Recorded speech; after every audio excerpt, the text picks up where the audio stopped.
So the coalition plans to reduce the migration by 120 to 140 Ks. What would it look for you as a business? Let's dive right in and see what the coalition has in store for us if they were to be elected into parliament. So one of the main rhetorics around this, reducing the net migration, is the housing crisis. Is it fair though to blame migration on this? Exactly. We're talking about rise of housing prices, rise of food prices, employment, and all of that is being blamed on migration. So in today's episode, let's talk about what will happen if coalition gets elected. And what happened to our businesses if that happens? Exactly. What will happen to migration agents and lawyers? A lot of our viewers are worried about general skill migration. So what will all these cuts mean for you if this was to eventuate? Yeah, and what would it mean as well to Australia? Because one of the targets and what they're saying is to cut specifically the skill independent visa. But the majority of these visas, like in this financial year, were like about 17K, they're nurses. So does that mean that you're gonna reduce the amount of nurses Australia is getting, because there's a huge amount of need on this occupation? Yeah. When you think about it, are you going to cut occupations that directly relate to health, especially when you look at, say, regional areas and areas of demand? So that's what's being proposed. Another one is student visas. I think it is worth mentioning what is the impact on not only on the migration side, but also the educational institutions like universities, TAFEs, private college, and all of these. And one of the most important things, Juan, I think that we should mention as well, is that student market or students in general generate so much revenue for Australia. Yeah. It's the third biggest export in Australia. So to cut that, how will that help our economy?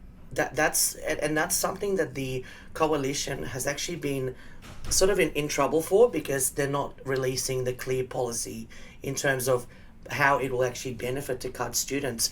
Because why are students important? Yeah. How does it help our economy in having students here? Yeah, look, one of the most important aspects of this is not only, like you said, what they bring to the institutions, but also they are spending here in Australia, so they do contribute to the overall economy.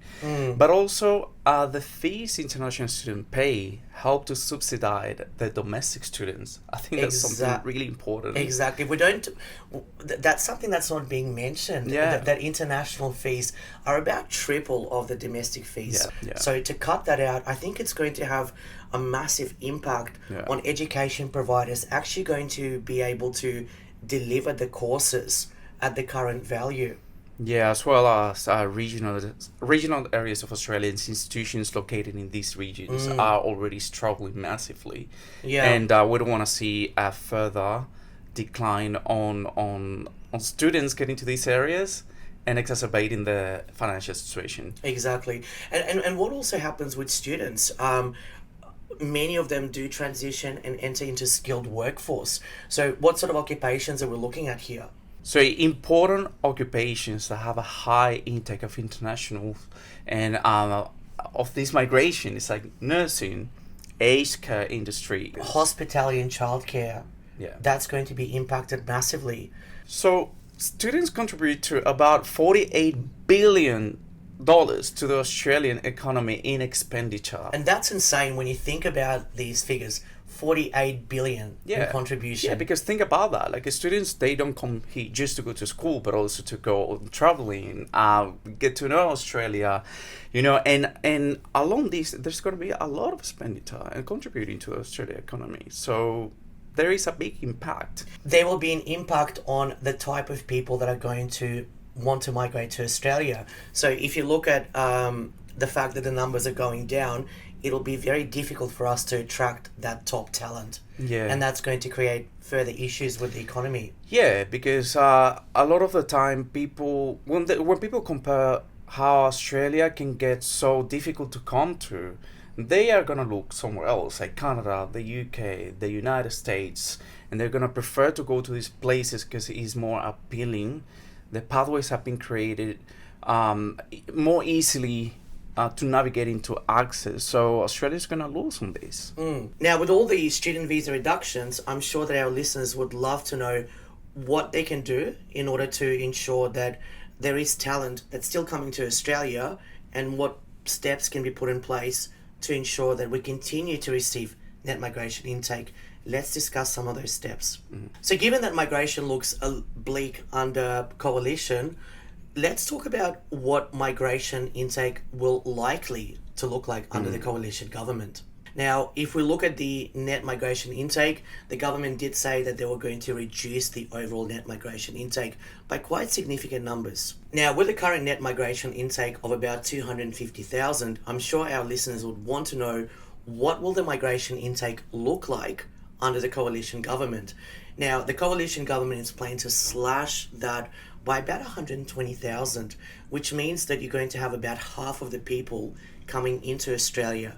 So what types of visas are likely to be coming into the country?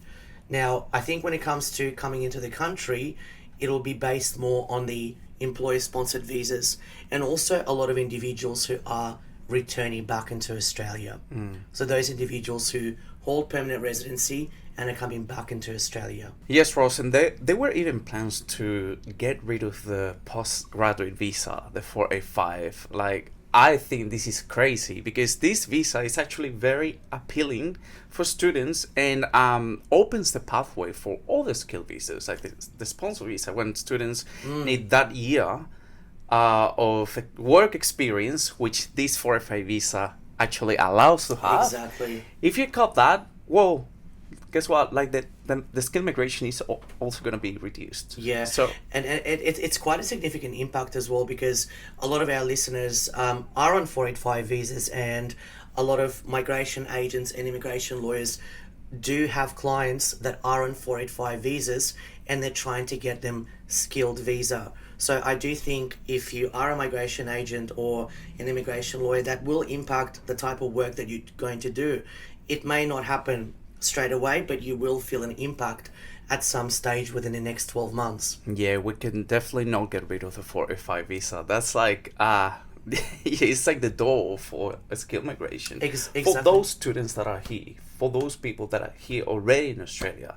So I think it's good to focus as professional, focus on the people that is here already in Australia, because like they're speaking about cutting this intake, but how about the people that is here?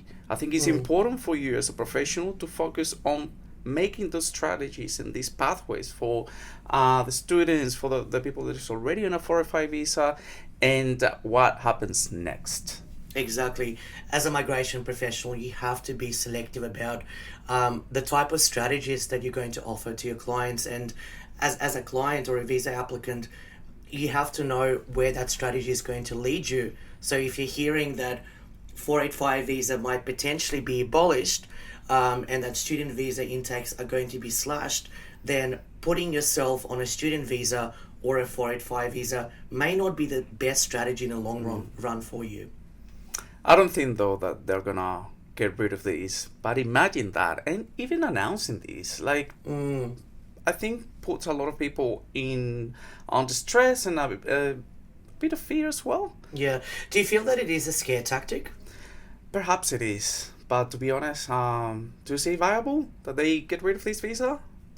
It really depends. I think what it's going to do, it's going to cause a lot of anxiety amongst clients and applicants that are on these visas. So if you are on a student visa and you're hearing that it's going to be slashed, I think you're going to have a lot of anxious clients. And there has been already a lot of changes around this. Look what happened a year ago. But they have already made changes on this visa. Like they already reduced the age limit.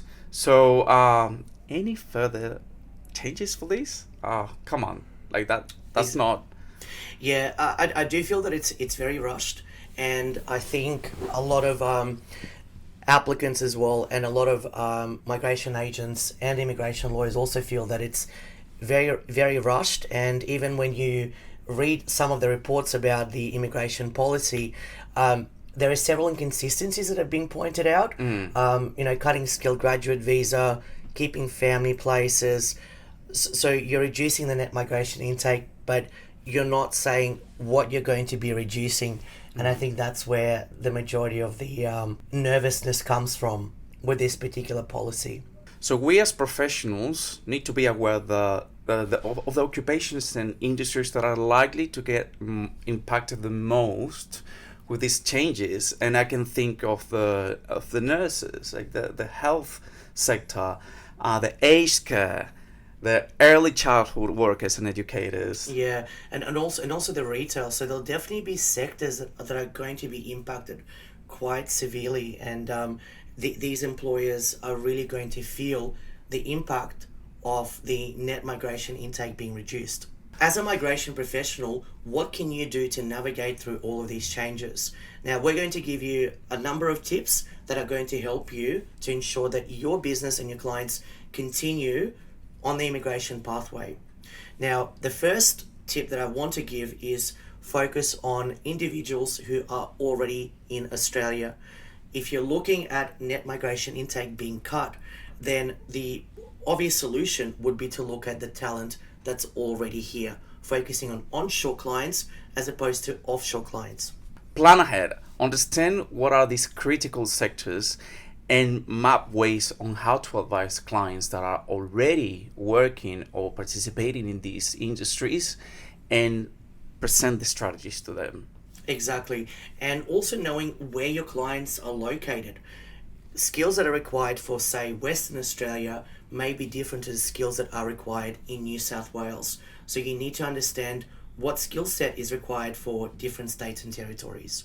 Stay tuned. Be prepared for any setback or any changes that the government may bring after the elections or when they're already there. Now, there are many other strategies. So if there are some strategies that we have potentially missed, feel free to comment below and we'll be able to cover that in our future episodes, which will largely focus on the new government that's going to be elected and the changes that are going to be coming up as a result of that election. And tune in next week at the same place, same time, where we're going to be covering some of the useful tools in AI to help you to navigate through the changes and manage your practice effectively, and revealing some of the best AI tools in the industry.